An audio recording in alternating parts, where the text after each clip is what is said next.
아까 말씀드렸듯이 조세의 분류는 여러 각도로 분류할 수 있는데 우리 시험에서 꼭 필요한 건 지금은 우리가 공부할 5가지 중심으로 봤고요. 시험에서 출제되는 부분 한 2가지만 더 추가합니다. 2가지 중에 이제 조세 수입 용도에 따른 분류 460쪽 아주 중요하다 이거는 그죠? 조세 수입 뭐라고요? 용도에 따른 분류 그랬는데 교재 보실래요? 조세 수입 용도 460조 무슨 뜻이에요? 국가나 지방자치단체가 세금을 걷어다가 어디에 사용할 거냐? 그거에 따라서 목적세가 있고 보통세가 있어요. 그럼 1번 보통세는 뭐냐? 목적세를 뺀 나머지가 보통세인데 이것은 국가나 지방자치단체가 세금을 걷어다가 일반 경비로 사용한다는 얘기는 예산안을 편성을 해서 정치, 경제, 국방, 교육, 복지 두루두루 이것저것 사용하는 거 이게 보통세입니다. 그래서 국가나 지방자치단체 예산안을 편성할 때는 보통세 가지고 편성한다. 그래서 우리나라 세금은 23가지 세금이 있는데 목적세가 4개예요. 목적세가 4개. 그러면 보통세는 19개라는 얘기죠. 왜? 전체 23가지니까. 그죠? 23가지. 국세지방세 아까 합친 거 있죠? 그거 가지고 또 구분할 때 보통세가 있고 목적세가 있다. 그럼 우리는 시험에서 물어보는 것이 보통세 19가지가 아니라 목적세 몇 개? 4개. 원래 목적세가 5가지였는데 내년 2022년 1월 1일부터 개정이 돼서 목적세가 하나 빠졌어요. 그래서 이제 4가지로 되어 있다. 그래서 교재 보시면 양가로 2번 그거 중요 표시하세요. 2번. 시험에 볼 때는 그거니까. 조세 수입 용도가 세법에 특정되어 있어요. 460점 맨 밑에 양가로 2번. 목적세는 세금을 걷어가다 어디다 쓰겠다 이렇게 세법에 용도가 정해져 있죠. 그 용도에만 특정 경비로만 충당 사용하기 위해서 걷어가는 세금을 우리는 목적세라고 하고 교육세, 농어촌특별세, 지역자원시설세, 지방교육세가 여기에 해당이 된다. 목적세 4가지. 자, 여기 보실래요? 정리하면 이겁니다. 보통세는 일반 경비로 사용하는 게 보통세다. 19개. 중요한 건 아니고 이제 우리가 신경 써야 될 건 뭐다? 목적세. 조세 수입 용도가 특정되어 있다. 다른 데 사용할 수 없다. 이렇게 목적이 정해져 있어요. 그래서 걷어가는 세금을 우리는 뭐라고 한다? 목적세라고 한다. 근데 목적세에는 크게 몇 개? 국세와 지방세로 나눠서 첫 번째 목적세. 국가가 걷어가는 국세 중에서 목적세는 2가지예요. 농어촌 특별세하고 지방교육세는 국가가 걷어가는데 국가가 특정한 데만 사용하겠다. 또 지방자치단체가 걷어가는 지방세 중에서도 요 11가지 세금 중에 2가지는 목적세로 되어 있다. 다른 목적 예산안 편성하는 게 아니다. 그럼 농어촌 특별세는요 뭘 어디에 사용하느냐? 농촌, 어촌의 산업기반시설을 확충하고 낙후된 농촌이나 어촌을 지원하는 데만 사용하겠다라고 걷어가는 세금이에요. 이거 예산안 편성하는 거 아니에요. 따로 모아놓고 여기만 사용한다. 자, 다음 교육세는 뭐냐? 국가가 백년지 대계라고 하는 교육정책의 질적 향상을 해서 교육정책, 교육 재원을 확충하기 위해서 걷어가는 게 교육세입니다. 자, 미리 여러분 고민할까봐 미리 말씀드릴게요. 고민하지 말라고. 시험에서 목적세가 한 3번 정도 물어봤어요. 지금까지. 근데 이걸 물어보지는 않았어. 예? 이런 거 안 물어봐요. 물어보면 국세 중에서 목적세가 뭐냐? 지방세 중에 목적세는 어떤 게 있느냐? 그걸 물어보는 거지 이 목적을 물어보지는 않습니다. 참고로 다음 지방자치단체 교육재원을 확충하고 교육정책에 사용하겠다. 그래서 걷어가는 게 지방교육세. 그냥 교육세는 국가가 지방자가 붙으면 지방자치단체 교육정책이죠. 소득세도요. 그냥 소득세는 국가가 걷어가는 소득세고 지방소득세는 지방자가 붙었으니까 지방자치단체. 그죠? 그리고 지역자원시설세가 있어요. 지방자치단체마다 자원이 있죠. 자, 저기 남해안 바닷가는 바다 밑에 천연자원이 천연가스가 매장돼 있어요. 그거 우리는 해저 자원이라고 합니다. 그죠? 산골 지방에는 석탄 같은 게 배장되어 있으니까 지하자원이라고 하죠. 그리고 남한강 주변으로 한강 주변은 상수도 이거 보호해야 되니까 뭐예요? 수자원, 물을 관리해야 된다. 수자원. 그리고 눈에 보이는 걸 뭐라 그래요? 관광자원. 각 지방자치단체마다 이런 자원이 있는데 이런 자원을 그냥 보존만 하면 안 되죠. 천연가스가 배장되어 있는 보존만 하면 안 되잖아. 캐내야지. 그래서 이런 자원을 보존하거나 또는 개발을 하는데 사용하겠다고 걷어가는 게 지역자원시설. 또 하나는 목적이 지방자치단체마다 소방시설이 있죠. 소방시설을 유지 관리하는 데 사용하겠다라고 걷어가는 것도 지역자원시설세라고 한다 이 얘기예요. 이렇게 목적을 잠깐 봤지만 목적이 중요한 게 아니라 우리 목적세는 크게 몇 가지? 4가지가 있다. 그래서 시험에서 물어본다면 시험에서 물어볼 확률이 아주 높아요. 그래서 목적세 그래놓고 우리 오지선다잖아요. 그럼 여기다 취득세 같은 거 딱 집어넣고 목적세가 아닌 것, 틀린 것 그러면 이렇게 물어볼 수 있다는 얘기죠. 목적세는 요 4가지니까 그러니까 시험 보러 가실 때까지 목적세는 몇 가지? 4가지. 이것만 기억하면 돼. 지금부터 암기하는 게 아니라 그냥 자꾸 접하다 보면 돼요.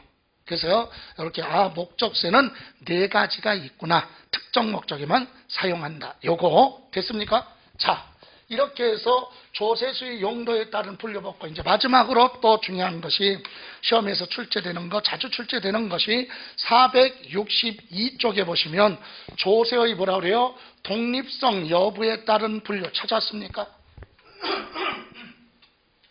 462페이지 중요합니다. 자, 이것은 무슨 말이냐? 자, 다른 독립세 그랬죠?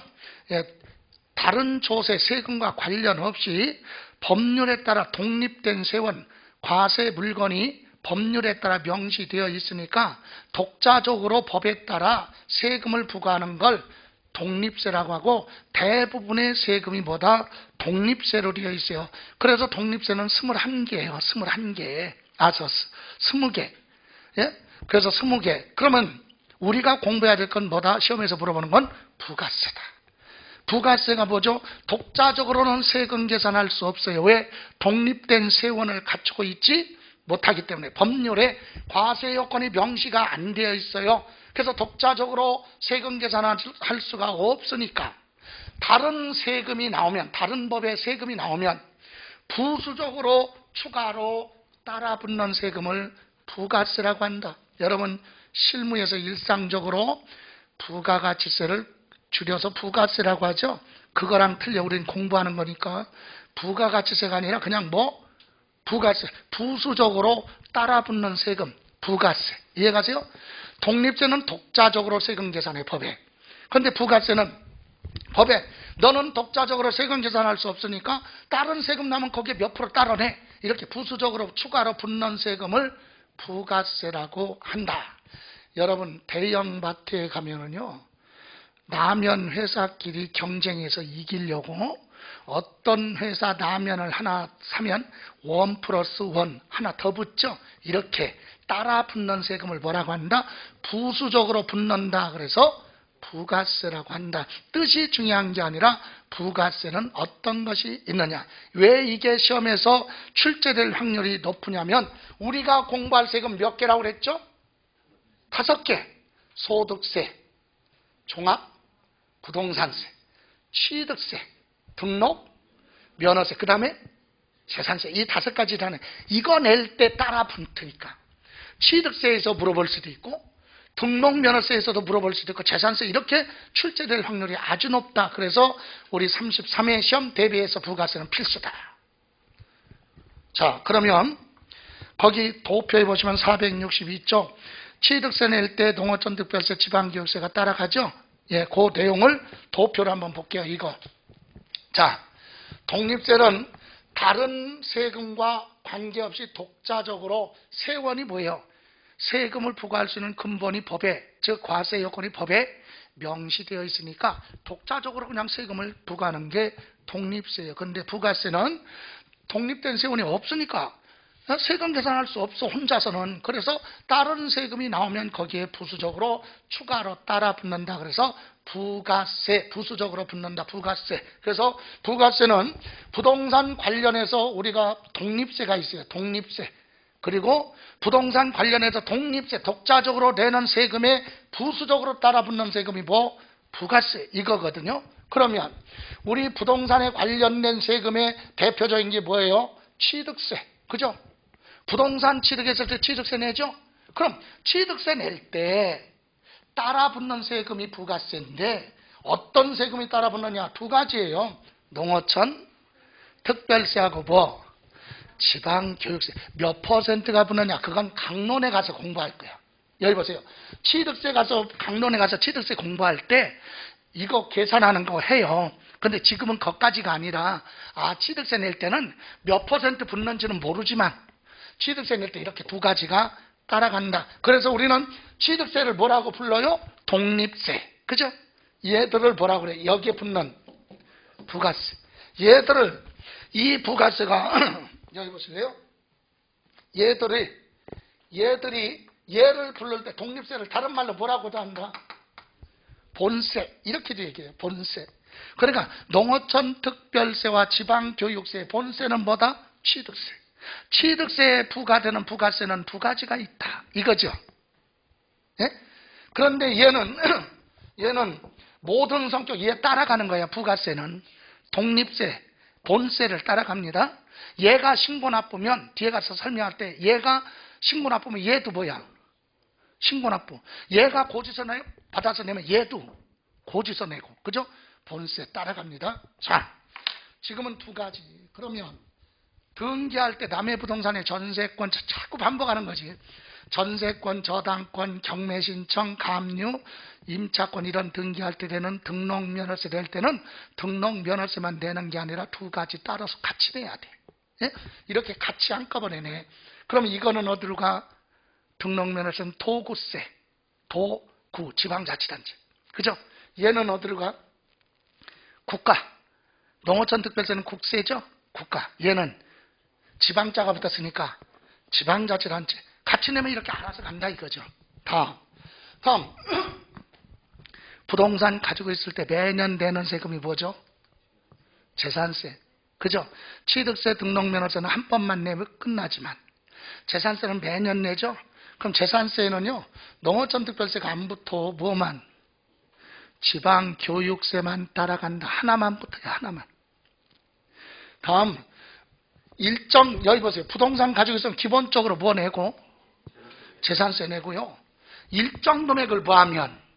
초과하면 종부세 내. 그러니까 재산세 일단은 내고, 그리고 너무 많이 가지고 있으면 종부세 내는 거지. 예를 들어 주택 같은 경우는 공시가격 15억짜리 가지고 있으면, 공시가격 얼마? 15억짜리 주택 하나 가지고 있다면 공시가격이 15억이면은요 실거래 가격은 18억, 19억쯤 돼. 좋아요. 공시가격 15억짜리 주택 하나 딱 가지고 있어. 그럼 재산세 내. 15억에 대해서 재산세. 근데 종부세는 거기서 11억을 빼. 예? 15억에서 11억을 빼면 초과되는 거 얼마? 4억에 대해서 뭐? 종합부동산세. 그러니까 재산세만 내고 끝나는 사람이 있는 반면에 재산세도 내고 무엇도 내? 이중으로 종합부동산세 낼 수도 있다 이 얘기야. 그럼 하나, 이런 것이 시험에서 물어보는 거지. 응용이 재산세 안 냈어요. 그런데 뭐는 종합부동산세 내는 경우는 어떤 경우도 없다. 그죠? 재산세 납세 의무자는 종합부동산세 납세 의무자가 될 수도 있고 안 낼 수도 있잖아요. 그런데 재산세 안 냈는데 종부세만 내는 경우는 없다. 그죠? 예, 이런 건 별도로 공부 안 하더라도 자꾸 반복해서 이해하시면 돼요. 자, 그 다음에 종합부동산세는 농어촌 특별세만 따라갑니다. 부동산 팔았을 때 내는 뭐? 양도득세. 이거는 국가가 걷어가는 세금이죠. 지방자치단체 걷어가는 세금을 뭐라 그래? 지방소득세. 그죠? 자, 그런데 여기 농어촌 특별세만 붙네? 아니, 그럼 보세요. 아니, 왜 안 붙고 안 붙느냐? 원리가 있으면 그 원리를 제가 여러분한테 설명을 해드리면 되는데, 이거 원리가 없어. 법률에 규정이 되어 있는 거니까 우리가 공부할 수 있는 건 뭐야? 늘 자주 봐야 돼.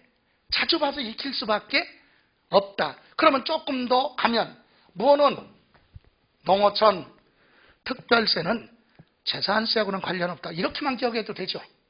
우리가 공부할 5가지 세금인데 재산세랑 관련 없는 게 뭐라고?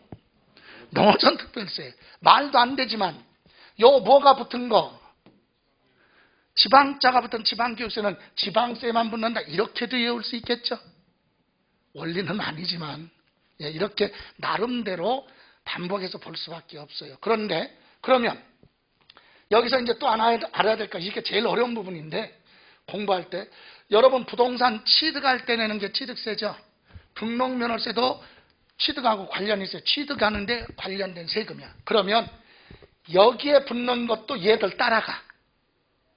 본세 따라가요. 부가세는. 그럼 얘도 부동산 뭐랑 관련이 있어? 취득할 때 내는 세금이다. 취득하는 과정. 그죠? 그러면 재산세하고 뭐는? 종합부동산세는 부동산 뭐 할 때? 가지고 있을 때 되는 거죠. 보유. 가지고 있을 때 되는 거. 그죠? 그러면 재산세에 따라가는 뭐는? 지방교육세는 보유할 때 내는 거죠.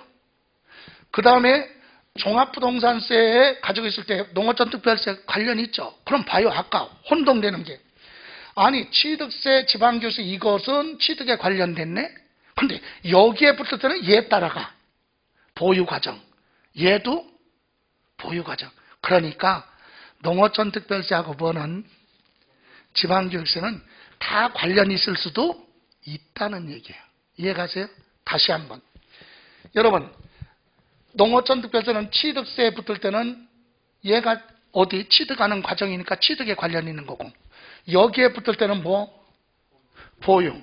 그럼 양도소득세는 뭐 할 때? 양도할 때 관련된 거죠. 이렇게 물어볼 수 있다. 시험에서 물어보는 건 제일 어려운 게 이거야, 이거. 부가세가, 농어촌 특별세하고 지방교육세가 취득에 관련 있는 건지 보유, 이게 시험에서 물어본다. 이런 건 쉽잖아요. 취득세, 등록면허세는 취득할 때 내는 세금이네. 재산세, 종부세는 뭐? 가지고 있을 때 내는 세금이네. 양도세는 팔 때, 처분할 때, 양도할 때 관련된 세금이죠. 그건 알 수 있잖아요. 근데 거기에 붙는 이 농어촌 특별세는 취득에 관련이 있을 수도 있고, 농어촌 특별세만 봐요. 어디? 농어촌 특별세. 취득에 관련이 있고, 그 다음에 어디? 보유에도 관련이 있잖아. 그리고 뭐? 양도에도 관련이 있죠. 이걸 물어본다는 얘기지. 그러면 지방교육세는 취득에 관련이 있죠. 보유 과정에도 관련이 있네. 뭐랑은 관련 없어요. 양도할 때는 관련이 없다. 이거죠. 그래서 여러분 거기에 자 앞으로 연습할 건데 중요한 거 있어요. 이게 중요하다. 농어촌 뭐는? 특별세는 어디에 관련이 있어요? 취득. 그 다음에 뭐? 보유. 그 다음에 뭐? 양도 다 붙을 수 있다. 그죠? 근데 뭐는?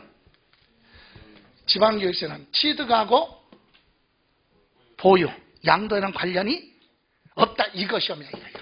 끝에. 이해가십니까? 취득세는 부동산 취득할 때 내는 세금이냐, 보유할 때 내는 세금이냐. 이건 너무 원초적이잖아. 무시하는 거지. 공인 중개사,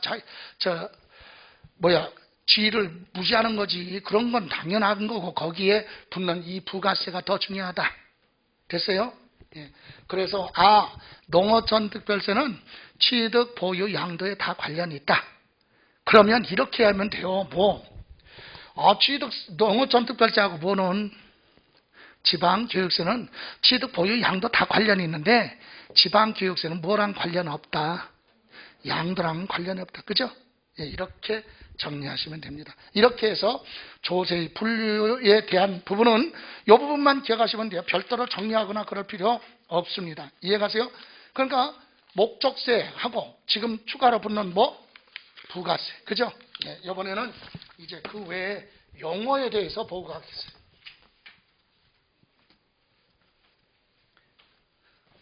그래서 이것을 메모하기도 힘들고 그러니까 제가 수업하면서 느낀 건데 노트를 하나 딱 준비해가지고 정리를 쭉쭉 해야 되는데 그걸 너덜너덜하게 하면 되거든요. 근데 이게 여기다가 메모했다가 다음 장 넘어가면 또 안 보게 돼. 그죠?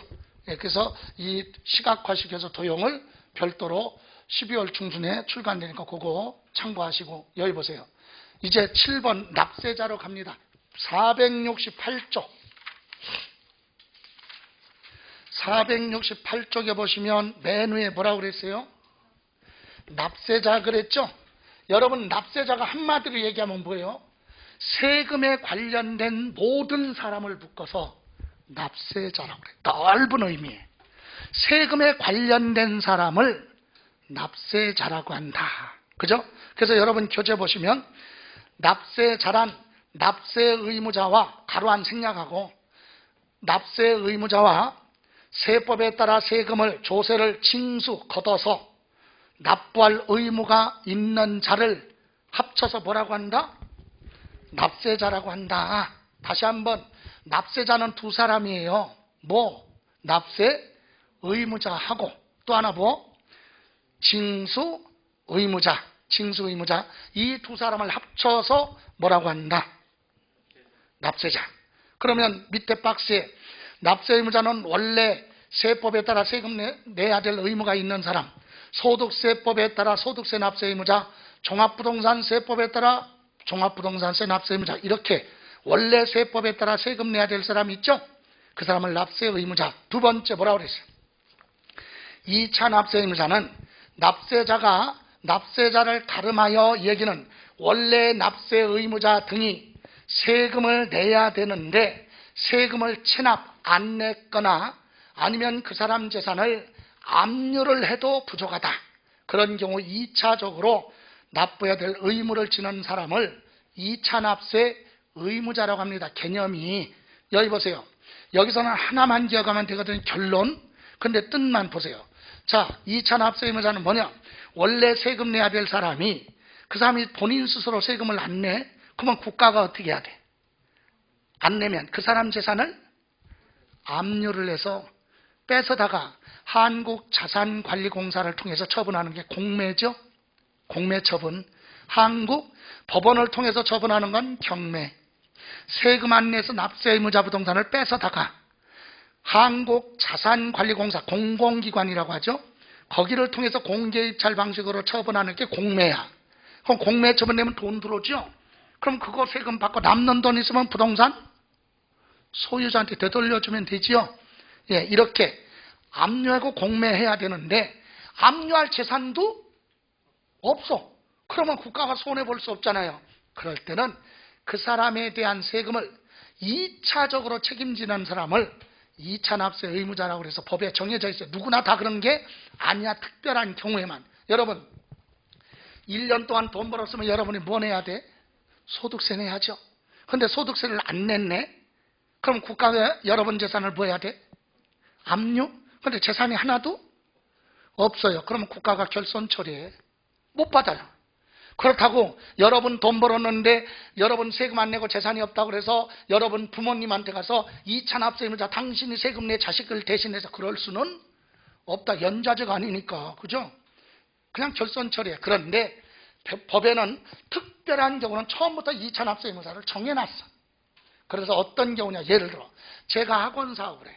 예? 학원 사업을 하는데 사업에 관련해서 세금을 한 푼도 안 내서 10년 동안 안 냈어요. 그리고 내 재산, 내 학원을 여러분한테 팔았어요. 사업을 양도. 여러분은 사업을 넘겨받았으니까 양수. 사업을 넘겨받았죠? 그때 국가가 내 재산에 대해서 압류할 재산도 없잖아요. 그럼 내 사업을 물려받은, 넘겨받은 여러분이 내가 그 사업에 안 낸 세금에 대해서 여러분이 납세 의무를 지는 거예요. 그게 뭐 2차 납세 의무자라고 한다. 이해가세요? 또 여러분 이 학원은 남의 건물 빌려서 전세계약 체결하고 사용하는데 이 건물주는 주민세 내야 돼. 저 학원에서는 주민세 내야 면적에 대해서 1제곱미터당 250원씩 세금 내야 돼. 그게 주민세인데 안 냈어요. 안 내고 임대차가 뭐하면 종료가 돼서 학원을 그만하고 나갔다. 그럼 누가 세금 내야 되냐? 그 세금은 건물주가 내야 돼. 이렇게 2차 납세 의무자가 정해져 있다. 뜻만 기억하시면 돼요. 예. 다음 세 번째, 연대 납세 의무자가 뭐죠? 거기 하나의 납세 의무에 대해서 두 사람 이상이 전체에 대해서 책임져야 될 의무를 지는 자. 이게 뭐예요? 연대 납세 의무자. 쉽게 얘기하면 공동으로 상속받았다. 예? 그러면 공동으로 상속받았으면 상속세 내야죠. 근데 한 사람이 내는 게 아니라 여러 사람이 공동으로 받았다는 얘기는 첫째 아들은 10%, 둘째 아들도 10%, 셋째 아들도 10% 이렇게 받을 수 있죠. 그러면 납세 의무자가 한 사람이 아니라 두 사람 이상일 때를 뭐라 그래? 연대 납세 의무자. 그건 너네들이 다 공동으로 책임져라 이거죠. 뜻이 그거예요. 다시 한번, 공동으로 상속받거나 부동산을 취득해서 공동 등기할 때는 납세 의무자가 한 사람이 아니라 두 사람 이상일 때 묶어서 하나를 뭐라 그래요? 연대 납세 의무자라고 한다. 이때 연대 납세 의무자는 조금 더 들어가면 세금 낼 때 세 가지 방법이야. 첫 번째, 자기 보만큼, 지분만큼만 내면 되겠죠? 연대 납세 의무자. 예? 여러분, 이 상가 빌딩을 10명이 10%씩 받았어.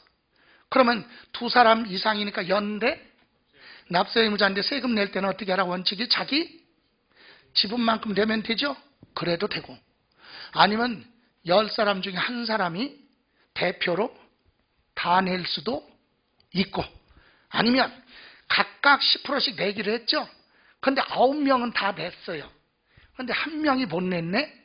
그러면 9명이 한 사람 것도 보아라, 책임져라. 이게 연대 납세 의무자. 이해가세요? 그러니까 뜻은 그랬죠. 세금에 대해서 두 사람 이상이 공동으로 책임지는 걸 뭐라 그래? 연대 납세 의무자. 그래서 연대 납세 의무자는 자기 지분만큼 내도 되고, 그 사람 중에 한 사람이 대표로 다 낼 수도 있고, 아니면 그 중에 한 사람이 못 냈으면 나머지 사람이 공동으로 봐라, 책임져라. 이게 연대 납세 의무자. 납세 보증인은 세금에 대해서 보증 쓴 사람, 예? 세금에 대해서 보증 쓴 사람. 세무서에서 사업자 등록을 할 때 당신이 세금 안 냈을 때 당신에 대해서 세금에 대해서 보증인을 세워라. 보증 세웠어요. 그럼 그 사람은 납세 의무자의 범위에 들어간다. 이렇게 네 사람을 합쳐서 뭐라 그래요? 납세 의무자. 그런데 이제 문제는 징수 의무자. 징수 의무자의 뜻이 뭐냐? 거기 보시면 두 가지. 원천 징수 의무자와 또 하나 뭐? 특별 징수 의무자. 국세는요, 원천 징수 의무자라 그래. 국가가 걷어가는 세금에 대해서는 뭐라고요? 원천 징수 의무자. 지방세에서는 용어를 뭐라고 한다? 특별 징수 의무자라고 한다. 그런데 이 뜻을 잘 이해하셔야 돼요. 자, 국세를 먼저 봅니다. 원천 징수 의무자. 여기 보세요. 이 뜻이에요. 원천 징수 의무자는 거기 세법에 따라 국세를 징수 걷어다가 납부할 의무를 지는 자를 말한다. 그랬죠? 이게 무슨 뜻이냐? 자, 우리나라 소득세법에는 개인이 1년 동안 돈 벌었으면 뭐 내야 돼요? 소득세 내는데 돈 벌 때마다 소득세 계산하면 번거롭잖아요. 그래서 소득세법은 1월 1일부터 12월 31일까지 기간을 정해놓고 1년 동안에 돈 버는 걸 다 합쳐서 인세니까 합쳐서 소득세를 다음 연도 5월 달에 내라. 이렇게 돼 있거든요. 그런데 직장 다니는 사람은 무슨 소득이라고 그래요? 근로소득. 그죠? 소득세죠? 근데 직장 다니는 사람은 날짜가 월급날이 정해져 있네? 그리고 금액도 크게 변동이 없어. 매달 거의 같죠? 이런 경우 세법은 법에 뭐라고 되어 있느냐? 직장 다니는 사람 너네는 월급 받아가지고 한꺼번에 다 써버리고 내년에 1년치 한꺼번에 모아가지고 내년도 5월 달에 세금 내려면 대출 받아야 돼. 그죠? 그러니까 가처분 월급 받아도 다 쓰면 안 되니까 부담이 크니까 국민들한테 아예 법에 뭐라고 돼 있어? 월급 직장 다니는 사람은 매달 월급 받을 때마다 세금 내라. 이거야 법이 간단하게 얘기하면. 그러면 법에 뭐라고 돼 있어요? 사장은 누구한테? 종업원한테. 뭐 줄 때? 월급 줄 때. 월급에 대한 소득세 미리 뭐하고? 빼고 미리 공제하고 줘라. 이거예요. 그게 원천 징수의 뜻이에요. 다시 사장은 종업원한테 월급 줄 때 월급에 대한 세금 뭐하고? 빼고 공제하고 나머지만 줘라. 이렇게만 하면 없어 보이잖아요. 법이니까. 그죠? 법에서 그래서 뭐라 그래요? 사장은 사업자는 유하게 받고 사업자는 종업원한테, 그죠? 근로자한테 월급을 줄 때, 근로소득을 지급할 때, 그죠? 소득세를 뭐하라? 미리 공제하라. 그걸 원천 징수한다. 이렇게 얘기하는 거지. 그러니까 소득을 지급하는 사람이 그 소득에 대한 세금을 국가를 대신해서 미리 공제하는 걸 뭐라고 한다? 네 글자로 원천 징수. 또 여러분, 은행에 예금하면 뭐가 붙어요? 이자 붙죠? 금리가 뭐 적지만 지금 많이 올라가대. 좋아요. 그럼 이자 붙었어요. 이자 소득 발생했죠? 그럼 나중에 인출, 예금을 구할 때, 찾을 때 다 줘요? 은행에서? 소득세 빼고 나머지만 줘. 원천 징수. 그죠? 예? 소득을 지급할 때 공제하고 주잖아, 세금. 복권에 당첨되면 은행 가서 당첨금 받으러 가면 다 주는 게 아니라 소득세 빼고 주잖아요. 이렇게 소득에 대한 소득세를 미리 공제하는 걸 뭐라고 한다? 네 글자로 원천 징수라고 하는 거예요, 뜻이. 그러면 이렇게 공제한 다시 가서 사장은 월급 줄 때마다 종업원 월급에서 세금 뺐죠. 예? 그거 가지고 있다가 자기가 갖는 게 아니라 일정한 날짜가 되면 세무서 갖다 내야죠. 이렇게 내야 될 사람을 뭐라고 한다? 원천징수 의무자라고 한다. 뜻 됐어요? 그럼 특별징수 의무자는 뭐냐? 이거지. 예를 들어 인천항에 대형 수출품 컨테이너 박스를 싣고 입항하는 선박이 있어요. 또는 출항하는 선박이 있어. 그러면 대형 선박이 부두에 왔다 갔다 하면 바다가 오염되잖아. 그래서 오염된 걸 방지하기 위해서 지역자원, 시설세, 목적세, 세금을 걷어요. 그래서 컨테이너 박스당 15,000원씩 세금을 받아요. 컨테이너 명칭을 1TU 이렇게 얘기해요. 1TU당 얼마? 15,000원씩 세금. 그러면 대형 선박이 들어와서 컨테이너 박스 하여가기 전에 또는 출항하기 전에 부두에 근무하는 사람이 인천광역시를 대신해서 1TU당 하나당 뭐를? 세금을 미리 받아. 미리. 그걸 특별 징수, 미리 징수 걷는다. 그랬다가 일정 기간이 되면 갖다 대야 되겠죠. 이 사람을 뭐라 그래? 특별 징수 의무자. 그래서 국세는 원천 징수 의무자, 지방세는 특별 징수 의무자의 뜻이에요. 그런데 중요한 건 다시 가요. 첫 번째 칸에 박스에 납세 의무자 그랬죠? 예? 예, 거기 보시면 세법에 따라 국세를 납부할 의무가 있는 자를 말한다. 근데 가로 안에 뭐라고 그랬어요? 국세를 징수하여 납부할 의무는 제외. 그러니까 원천 징수는 의무자는 제외. 납세 의무자가 아니다 이 얘기죠. 이해가세요? 예, 그래서 여기 보세요. 이 얘기입니다. 자, 정리합니다. 납세자는 둘로 나눠요. 그죠? 납세자는 넓은 의미의 납세자고 이 두 사람을 합쳐서 납세자 이렇게 얘기하는데, 납세 의무자에는 네 사람이 있잖아요. 그죠? 원래 세금 내야 될 사람이 납세 의무를 지는 자. 근데 다만 징수 의무자는 뭐 한다? 제외. 이게 중요한 거예요. 이것 때문에 설명한 거야. 징수 의무자는 납세 의무자가 아니다. 그죠? 2차 납세 의무자. 원래 납세 의무자를 대신해서 2차적으로 책임져야 될 사람. 하나의 납세 의무에 대해서 두 사람 이상이 공동으로 책임지는 거. 세금에 대해서 보증 선 사람. 이 사람들을 다 합쳐서 뭐라고 그래요? 납세 의무자 이렇게 얘기해요. 그죠? 근데 뭐는 징수 의무자는, 원천 징수 의무자는 국세를 미리 받아서 전달하는 사람. 그죠? 지방세를 미리 받아서 뭐 하는 거? 전달하는 사람을 특별 징수 의무자라고 하죠. 중요한 건 이 누구는 징수 의무자는 납세 의무자 범위에 들어가 안 들어가? 안 들어가잖아. 별도니까. 그래서 그 얘기야. 이것 때문에 한 거야 지금 여기. 뭐는 징수 의무자는 납세 의무자가 아니다. 왜 아니냐? 그걸 알고 있어야 오래 가겠죠. 이해를 해야. 여기 보세요. 납세 의무자는 법에 따라 자기가 세금, 자기 낼 세금을 자기가 내는 게 납세 의무자야. 근데 얘들은 자기 세금이 아니에요. 남의 세금, 남이 내야 될 세금을 국가나 지방자치단체를 대신해서 걷어다가 국가에 전달해 주는 거지 자기 세금 내는 게 아니잖아. 그러니까 뭐가 아니라고? 납세 의무자가 아니다. 예? 요 사람들은 납세 의무자 범위에서 뭐 한다? 제외. 시험에서 2번 물어봤어요. 32회 지문에서도 나왔어요. 원천 징수 의무자는 납세 의무자 범위에 포함한다. 아니야. 세금 내야 될 의무가 있는 사람이 아니에요. 대리로 전달해 주는 사람들이야. 이해가세요? 자기 세금 내는 게 아니잖아. 남이 내야 될 세금을 편리를 위해서 걷어다가 전달해 주는 거지 자기 세금 내는 게 아니기 때문에 뭐다? 납세 의무자가 아니다. 그것 때문에 한 거예요. 그래서 우리는 다 필요 없어요. 징수 의무자, 원천 징수 의무자나 특별 징수 의무자는 납세 의무자가 절대로 아니다. 됐어요? 예. 요렇게만 보시면 됩니다. 다음, 이번에는 다음 용어로 보고 갑니다. 과세 요건에 대해서 보죠. 법정신고기한.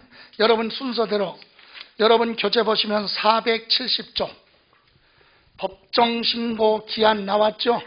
있어요?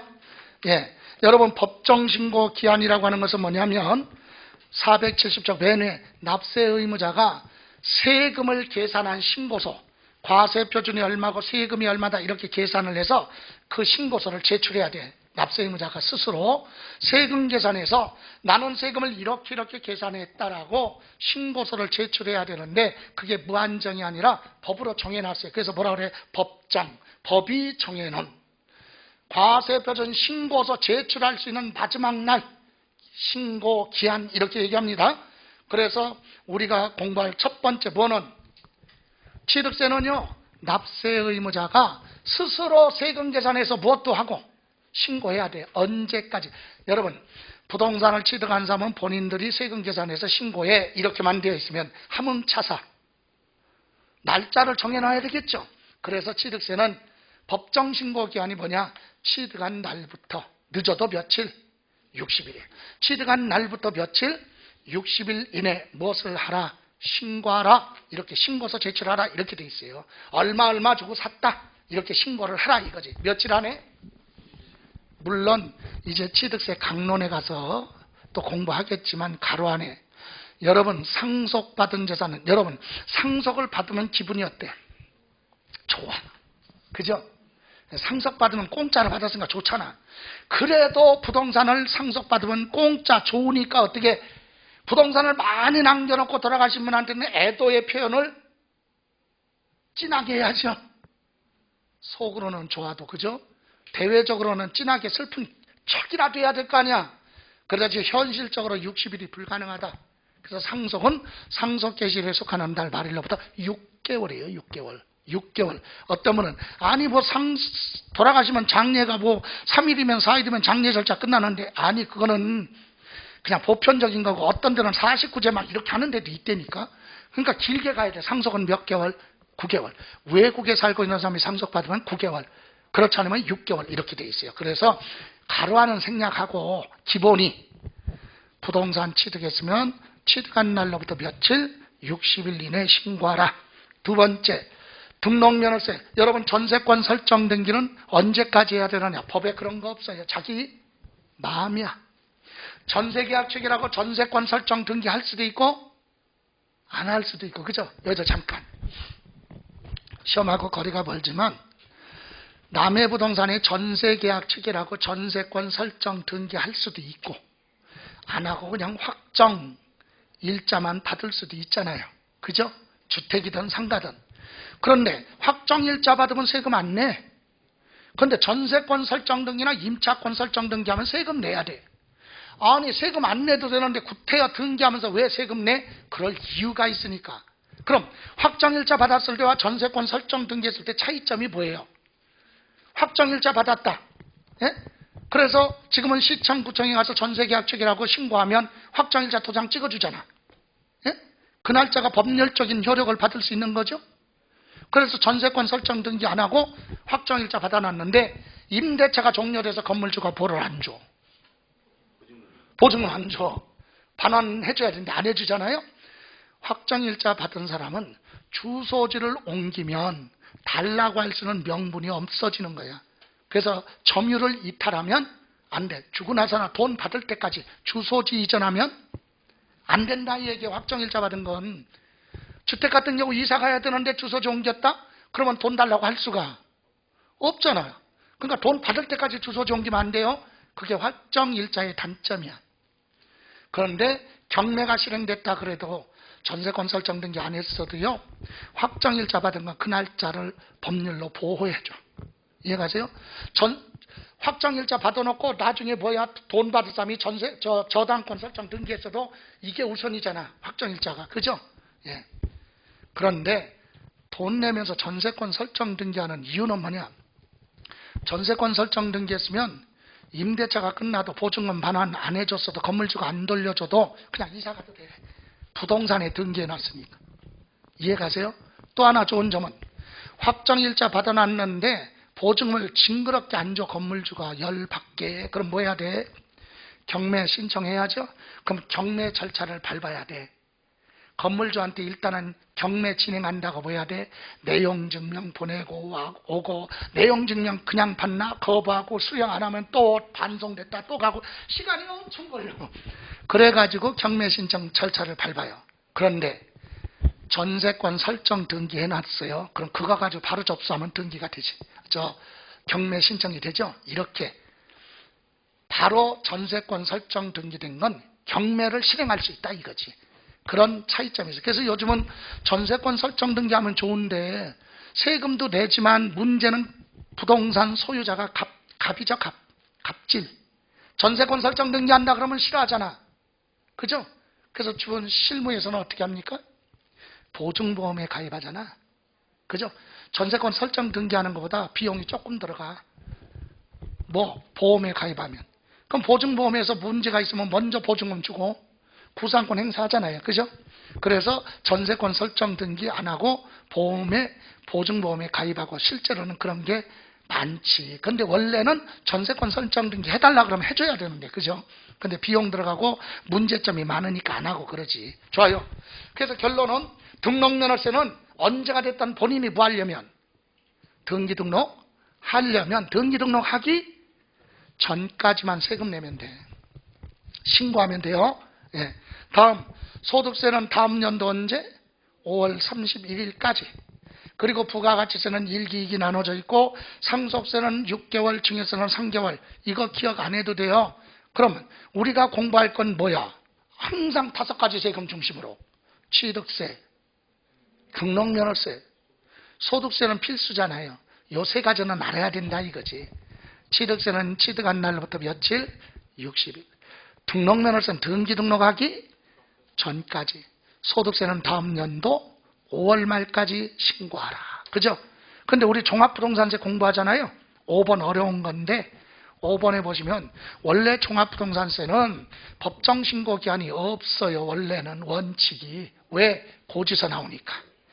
그래서 납기로 가는데 다만 종합부동산세는 납세의무자한테 고지서 발부했는데 납세의무자가 보고 잘못된 게 있어서 이건 잘못됐으니까 내가 뭐 하겠다. 스스로 신고하겠다. 이렇게 선택을 하면 신고 납부할 수 있어요. 그때 신고 기한이 있다. 언제? 12월 15일까지. 그래서 종합부동산세는 나중에 이제 중요하니까 설명하겠지만 가로 안에 납세자가 뭐하는 경우? 선택한 경우가 없으면 법정신고 기한은 없어요. 그런데 납세의무자가 뭐 했을 때만 선택을 해서 신고 납부하겠다, 신고하겠다 그럴 때만 신고 기한이 있다. 됐어요? 이렇게 해서 3가지라가 종합부동산세 보시면 되고요. 또 그래서 여기까지에 대한 내용 잠깐 볼까요? 법정신고 기한은 법이 정해놓은 신고 기한. 취득세는 취득한 날로부터 며칠? 60일. 등록면허세는 등록하기 전까지. 소득세는 다음 연도 5월 며칠? 31일. 그리고 종합부동산세는 납세자가 뭐 했을 때만? 선택했을 때만 12월 며칠? 15일이다. 그죠? 그리고 납부기간 그랬어요. 이 납부기간은 고지서 있죠?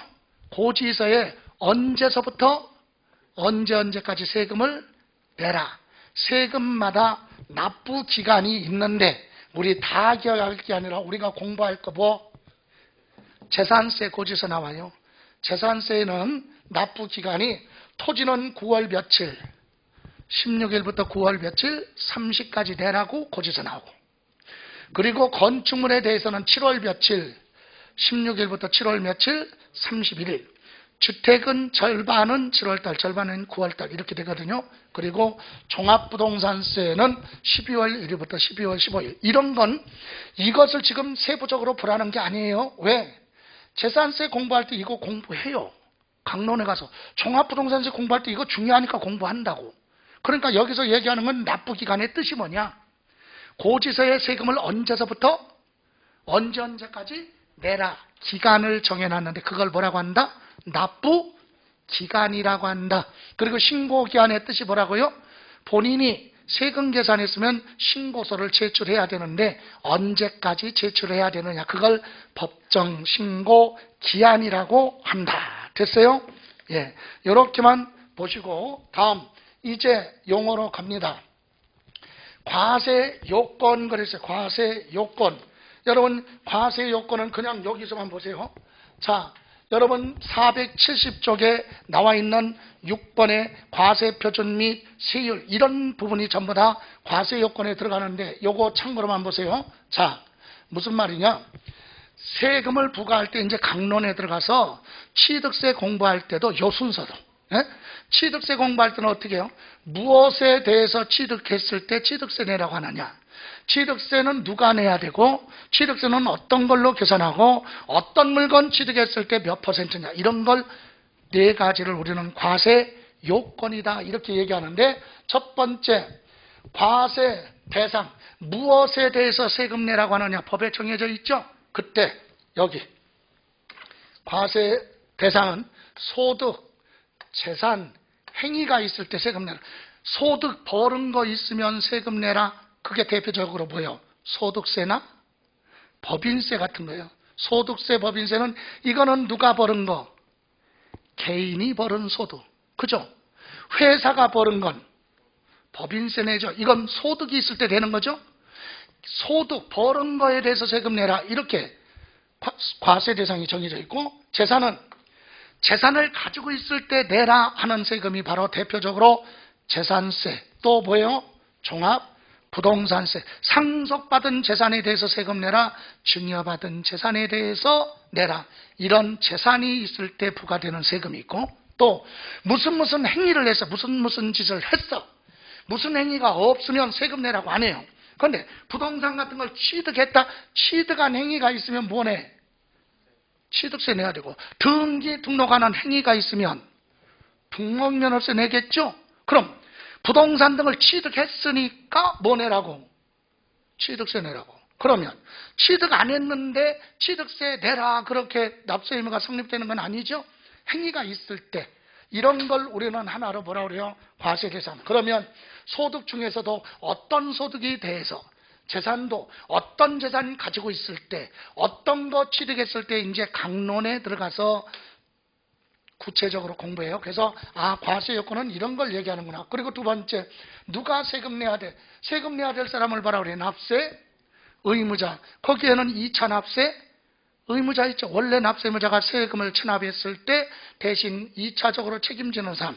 둘 이상의 납세 의무자를 묶어서 뭐라 그래요? 연대 납세 의무자도 있고 세금에 대해서 보증 는 사람 뭐 납세 보증이 이런 거에 대해서 공부를 할 것이고요. 다음 어떤 금액으로 하느냐? 여기서는 용어만 보세요. 자, 종가세가 있고 또 하나 뭐? 종량세. 여러분 종가세, 종량세가 나옵니다. 그것은 우리가 중요한 건 아니지만 뒤에 가서 용어가 또 나오니까 보세요. 종가세 뜻이 뭐예요? 여기 종가세는 물건의 뭐? 가격 또는 뭐? 금액 가지고 세금 계산하는 걸 종가세라고 합니다. 뜻이 종가세, 과세, 세금 계산할 때 뭘 가지고 계산하느냐?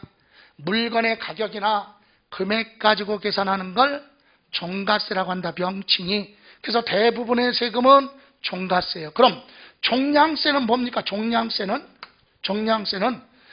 과세 표준 세금 계산할 때 수량 등 뭘로? 네? 단위로 표시하는 거. 여러분 세금은요 물건에 대해서 물건으로만 세금 계산하는 게 아니라 1kg당 얼마, 1세제곱미터당 얼마, 면적은 1제곱미터당 얼마, 한 건당 얼마 이런 걸로 세금 계산할 수도 있다. 그래서 종량세 하면 수량이에요. 그래서 수량 등 단위로 표시하는 거 이거 가지고 세금 계산하는 걸 종량세라고 한다. 또 물건의 가격이나 금액 가지고 계산하는 걸 종가세라고 한다. 그래서 대부분의 세금은 다 뭘로? 종가세로 되어 있어요. 근데 하나만 기억해서 우리가 공부할 거 뭐? 등록면허세는 종량세도 같이 사용해. 여러분, 등록면허세는요 종량세로만 되어 있다 그게 아니라 일부만. 그래서 등록면허세는요 종가세하고 무엇을? 종량세를 같이 적용해. 이게 무슨 말이냐면 여러분, 전세권 설정 등기할 때 등록면허세 내잖아요. 그건 전세 금액이 얼마야? 그거 가지고 세금 계산해. 전세 금액이 크면 클수록 세금 많이 나오겠죠. 가격이니까 뭐야? 금액이니까 종가세. 그럼 전세 계약 기간이 끝났네? 그럼 전세권 말소해야죠. 말소 지우는 거잖아. 그거는요 한 건당 6,000원이야. 한 건, 두 건, 세 건 이렇게 계산해. 건수로 계산해, 수량으로. 그건 뭐라고 한다? 종량세. 그러니까 등록면허세는 자 임차권이나 전세권 같은 거 등기할 때 가격 금액 가지고 세금 계산하고, 임대차가 끝나서 뭐 할 때는, 말소할 때는, 지울 때는 한 건당 이렇게 세금 부과해. 그래서 종량세, 종가세를 같이 적용한다. 우리가 공부할 거. 구체적으로 정리할 건 아니고. 됐어요? 예, 이렇게 해서 용어를 잠깐 봤어요. 그런데 하나만 더 볼게요. 이번에는 기타 용어 하나만 더 보고 갑니다. 자, 조세 관련 기타 용어는요 저 뒤에 나왔어요. 479페이지 보세요. 순서 바꿔서 기타 용어 있죠? 예. 그래도 중요한 건 아니지만 두 가지 정도만 이해를 하고 갑니다. 자꾸 반복해서 공부할 거니까. 여러분 479페이지 양가로 1번 면세점 그랬죠? 읽으실 때 면세점 그게 아니야. 면세점은 면세품 파는 상점, 백화점 같은 걸 면세점 이렇게 얘기하죠? 그게 아니라 강하게 면세점, 세금을 면해주는 기준점. 예? 세금을 부과하지 않는 기준이 정해져 있어요. 그걸 면세점, 세금을 면해주는 기준점. 이 얘기는 과세권자가 세금을 부과 안 하겠다, 부과권을 뭐한다? 포기. 그래서 포기할 때는 무조건 포기하는 게 아니라 세금 계산할 때 과세 표준이 일정 수량 이하나 일정 면적 이하 또는 일정 금액 이하는 과세하지 않는다 이렇게 정해져 있는데, 여기에 대표적인 거 박스 있죠 밑에, 거기에 취득세만 보세요. 취득세. 우리가 공부할 거 취득세는 취득한 물건 가액이 얼마? 50만 원 이하 주고 샀으면 취득세 계산 안 해. 이해가세요? 취득세 안 내, 계산 안 한다. 중고 자동차 같은 거 50만 원 주고 샀어요. 자동차 사면 원래 취득세 내야 돼. 중고 차량이니까 50만 원 주고 샀네. 50만 원 이하니까 들어가죠. 취득세 안 내. 이렇게 면해주는 기준점, 면세점이라고 하고, 면세점이라는 용어를 물어보는 게 아니라 취득세에서는 면세점이 얼마로 되어 있느냐 그거 물어보지. 그래서 취득세는 취득한 물건 가액이 얼마? 50만 원 이하일 때 취득세 과세하지 않는다 이렇게 정해져 있다. 그거 정도만 보시면 돼요. 됐어요? 다음 양가로 2번 소액징수 뭐라고 그랬죠? 면제. 양가로 2번 소액징수 면제가 뭐예요? 그 뜻이 자 세금을 계산했더니 액수가 뭐예요? 소액이야. 소액이니까 징수하지 않는다, 걷어가지 않겠다 뜻은 그거거든요. 다시 한번 소액징수 면제란 과세권자가 세금을 계산했더니 세금이 너무 적으니까 징수권 포기, 걷어가지 않겠다. 예, 이게 소액징수 면제인데 뜻을 물어보는 게 아니라 우리가 공부할 때 소액징수 면제가 적용되는 건 대표적으로 세 가지인데 그중에 재산세는 알고 있어야 된다. 재산세 고지서 발부할 때 징수할 세금이 얼마 고지서 한 장당 2,000원 미만은 부하지 않겠다. 징수하지 않는다. 이 얘기는 고지서 발부 안 한다.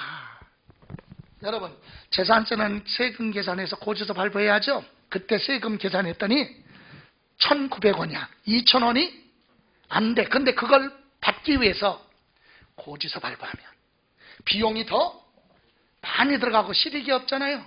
그래서 징수하지 않겠다. 이해가세요? 아까 위에 면세점은 세금을 내라 안 하겠다 부과권. 그죠? 소액징수 면제는 징수 걷어가지 않겠다 이거요. 얼마? 재산세는 2,000원 미만. 그죠?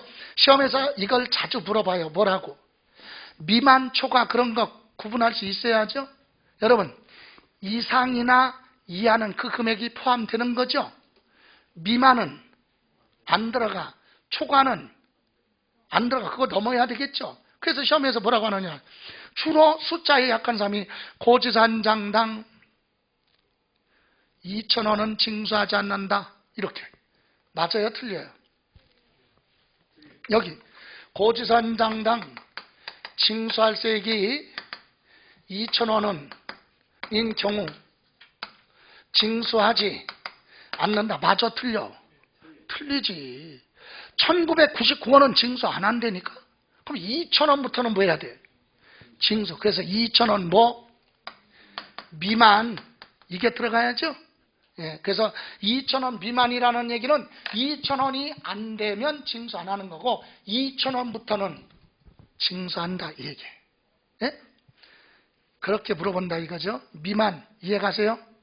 예? 여러분 하나 물어볼게요. 이게 제일 어려운 건데 문제풀이 할 때 연습하는 거야. 여기 보세요. 2,000원 미만 징수하지 않는다는 얘기는 뜻이 뭐라고요? 2,000원이 안 되면 징수하지 않는다 이거고 2,000원부터는 징수한다는 얘기잖아요. 그럼 물어볼게요. 징수할 세액이 1,500원 미만은 징수하지 않는다. 그러면 이 지문이 맞아요? 틀려요? 생각해봐요. 아까 그랬죠.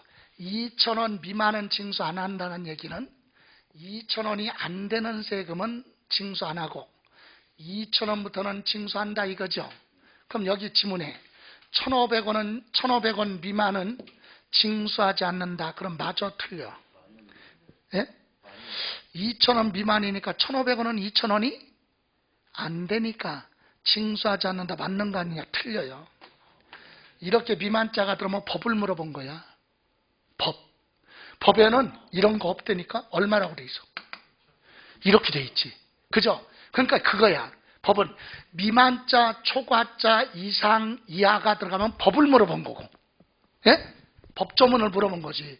법에는 1,500원이란 거 없어요. 틀리는 거지. 무조건 얼마? 2,000원 미만. 그런데 여기가요. 이럴 때는 맞아. 징수할 세액이 1,500원은 미만자 안 붙었죠? 이상도 없죠? 이하도 없죠? 없어. 그냥 사례해. 1,500원은 징수하지 않는다. 맞아? 틀려? 맞아. 이거는 미만, 초과 이런 단서가 안 붙고 이건 사례잖아. 사례. 1,000원은 징수하지 않는다. 맞고 2,000원은 징수하지 않는다. 맞아? 근데 미만자가 붙으면 뭐라고 그래야 돼? 무조건. 미만자가 붙으면 2,000원 미만 이래야 된다니까 법에. 그러니까 법률을 물어보는 건지 사례를 얘기하는 건지 이런 것이 이제 문제풀이에 가서 연습할 부분이에요. 그러니까 지금 거기까지 기억할 필요는 아니고, 그래서 미만이나 이상이나 초과 이런 게 붙으면 세법은 숫자가 나오잖아요. 예? 그러면 법률을 법조문을 물어본 거고, 미만 이상 그런 게 없으면 그냥 사례니까 판단하면 되지, 해석을. 그죠?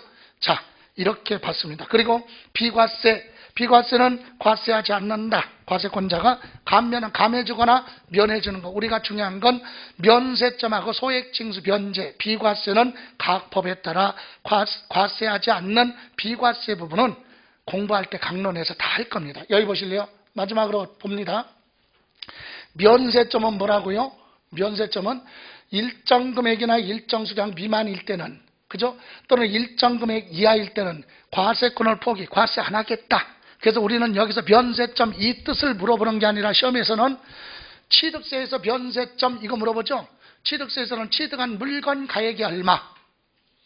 50만 원 이하 과세하지 않는다. 이거. 그 다음에 소액징수 면제 제도 그러면 징수하지 않는다 이 뜻인데 그걸 물어보는 게 아니라 우리가 공부할 재산세 등은 고지산장당 징수할 세액이 얼마? 2,000원 미만. 2,000원 미만은 뭐 하지 않겠다? 징수하지 않는다. 그죠? 그리고 비과세는 과세권자가 과세권을 포기한다. 비과세. 그리고 감면은 감해주거나 면해주는 건데, 우리가 요거는 공부해요. 비과세는 취득했을 때 되는 게 취득세죠. 그런데 취득세 공부할 때 이런 거 취득했으면 취득세 내지 마, 이렇게 비과세 공부해요. 재산세는 재산을 가지고 있을 때 되는 게 재산세죠. 근데 가지고 있는 재산 중에 이런 재산은 재산세 내지 마, 이런 비과세를 공부하죠. 그래서 강론에 가서 공부합니다. 요거는. 근데 이건 시험 범위가 아니니까 뜻만 감해주거나 면해주는 거, 깎아주거나 면제 혜택을 주는 걸 합쳐서 뭐라고 한다? 감면이라고 한다. 됐습니까? 여기까지. 잠시만 쉬었다가 가죠. 예.